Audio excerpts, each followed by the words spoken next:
राष्ट्रीय राजधानी क्षेत्र दिल्ली सरकार से संबंधित भारत के नियंत्रक एवं महालेखा परीक्षक का दिल्ली में शराब के विनियम और आपूर्ति पर निष्पादन लेखा परीक्षा प्रतिवेदन वर्ष 2024 का प्रतिवेदन संख्या नंबर 1 की प्रतियां सदन पटल पर प्रस्तुत करती हूँ। दिल्ली की सत्ता संभालने के बाद से ही आम आदमी पार्टी भाजपा सरकार के निशाने पर है। विधानसभा 2025 के पहले सत्र में बीजेपी ने सीएजी रिपोर्ट पेश की। इस रिपोर्ट में पूर्व मुख्यमंत्री अरविंद केजरीवाल के बंगले यानी शीश महल से लेकर शराब घोटाले का जिक्र है। बता दें कि जब आप सरकार सत्ता में थी तब बीजेपी ने उन्हें विधानसभा में सीएजी रिपोर्ट पेश करने के लिए कहा था, लेकिन आम आदमी पार्टी ने सीएजी रिपोर्ट पेश करने से इनकार कर दिया था, जिसके बाद बीजेपी ने हाई कोर्ट का दरवाजा खटखटाया। भाजपा के 7 विधायकों ने दिल्ली हाई कोर्ट में याचिका लगाते हुए कहा था कि सीएजी ने 14 मामलों की रिपोर्ट तैयार की है, लेकिन इसे आप सरकार ने सदन में पेश ही नहीं किया। इस पर चर्चा होनी चाहिए। 13 जनवरी को हाई कोर्ट ने सुनवाई करते हुए आतिशी सरकार को फटकार लगाते हुए कहा था कि सीएजी रिपोर्ट पर जिस तरह से दिल्ली सरकार ने अपने कदम पीछे खींचे हैं, उससे उनकी ईमानदारी पर संदेह पैदा होता है, जिस पर आतिशी सरकार ने कोर्ट में कहा था कि विधानसभा का कार्यकाल खत्म होने वाला है, इसलिए रिपोर्ट सदन में लाने का कोई फायदा नहीं है। नए कार्यकाल में रिपोर्ट पेश करने के लिए नए सिरे से सोचा जाएगा, लेकिन अब क्योंकि दिल्ली में बीजेपी की सरकार है, इसलिए पहले ही विधानसभा सत्र में सीएजी रिपोर्ट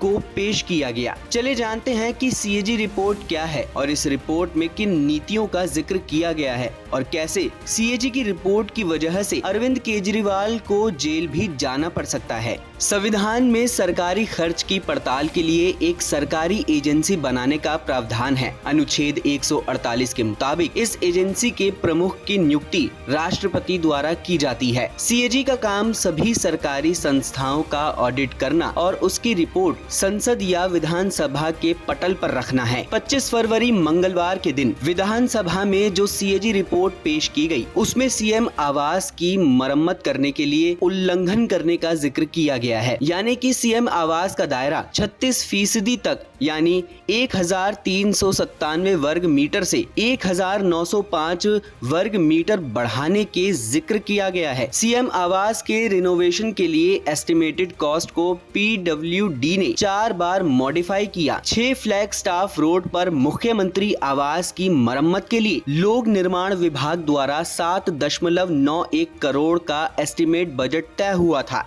लेकिन जब सीएम आवास का काम पूरा हुआ तो इसका कुल खर्चा 33.66 करोड़ हुआ, जो एस्टिमेटेड कॉस्ट से 342.31% अधिक था। बंगले को और भी अधिक आलीशान बनाने के लिए महंगी और लग्जरी आइटम्स खरीदी गई, जिन्हें एस्टिमेटेड कॉस्ट से अलग एक्स्ट्रा आइटम्स के रूप में दिखाया गया। वहीं सीएम बंगले के रेनोवेशन के लिए 5 ठेकेदारों का चयन किया गया, जिसमें से सिर्फ एक ठेकेदार के पास वीआईपी बंगला बनाने का अनुभव था, जिसकी वजह से सवाल खड़ा होता है कि अन्य ठेकेदारों का चयन कैसे किया गया। इसके अलावा स्टाफ ब्लॉक और कैंप ऑफिस के निर्माण के लिए जो धनराशि तय की गई थी, उसका इस्तेमाल बाकी कामों में किया गया। वहीं शराब घोटाले को लेकर भी सीएजी की रिपोर्ट में जिक्र किया गया है। रिपोर्ट में बताया है कि आम आदमी पार्टी की शराब नीति पूरी तरह से गलत है, जिसकी वजह से सरकार को 2000 करोड़ का नुकसान हुआ है। ये नीति सिर्फ 6 महीने के लिए लागू थी। सीएजी रिपोर्ट में शराब नीति के घोटाले की विस्तार से जिक्र किया गया है। पहला, शराब नीति में खामियों के कारण सरकार को 2026 करोड़ रुपए का नुकसान हुआ। दूसरा, शराब नीति बनाने से पहले विशेषज्ञों की सलाह ली गई थी, लेकिन उनकी सिफारिशों को मना नहीं किया गया। तीसरा, जिन कंपनियों की शिकायतें थी या जो घाटे में चल रही थी, उन्हें भी लाइसेंस दिए गए। चौथा, कैबिनेट और उपराज्यपाल यानी एलजी से कई बड़े फैसलों पर मंजूरी नहीं ली गई। पांचवा, शराब नीति के नियमों को विधानसभा में पेश नहीं किया गया। छठा, कोविड-19 के नाम पर 144 करोड़ रुपए की लाइसेंस फीस माफ कर दी गई थी, जबकि ऐसा करने की कोई भी जरूरत नहीं थी।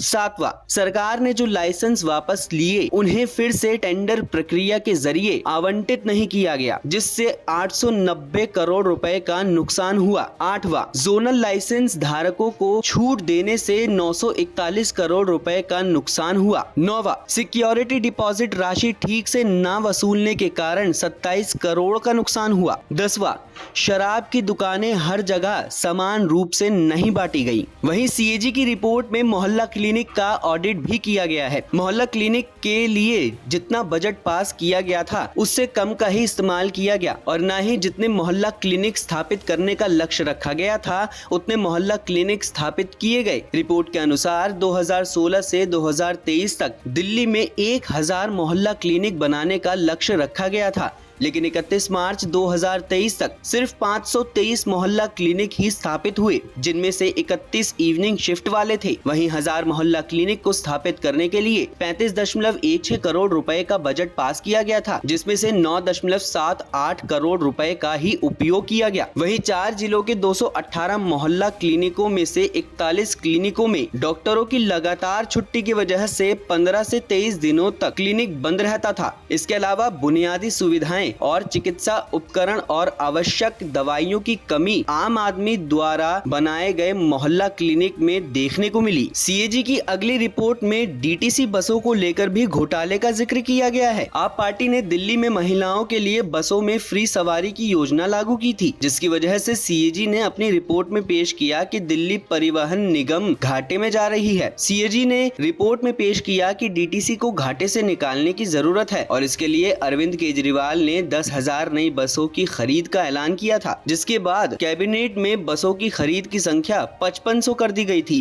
कैग रिपोर्ट के अनुसार मार्च 2022 के अंत में डीटीसी के पास 3,937 बसें थी, जिसमें से 1,770 यानी करीब 45% बसें कबाड़ हो चुकी थी। अब सरकार ने साल 2022 में 300 नई बसों की खरीद भी की थी, जिसके बाद 1,740 बसों की कमी थी। रिपोर्ट में ये कहा गया कि आम आदमी पार्टी फेम 1 योजना के तहत मिले 49 करोड़ रुपए का लाभ नहीं उठा पाई। वहीं फेम 2 के तहत इलेक्ट्रिक बसों की उम्र 12 वर्ष से घटाकर 10 वर्ष की गई। इन सभी को मिलाकर सीएजी की 14 रिपोर्ट को विधानसभा में पेश किया गया। अब देखना होगा कि इन रिपोर्ट पर क्या फैसला सुनाया जाता है और क्या एक बार फिर अरविंद केजरीवाल को जेल जाना पड़ सकता है। इस खबर में फिलहाल इतना ही। आप बने रहिए हिंद फर्स्ट के साथ।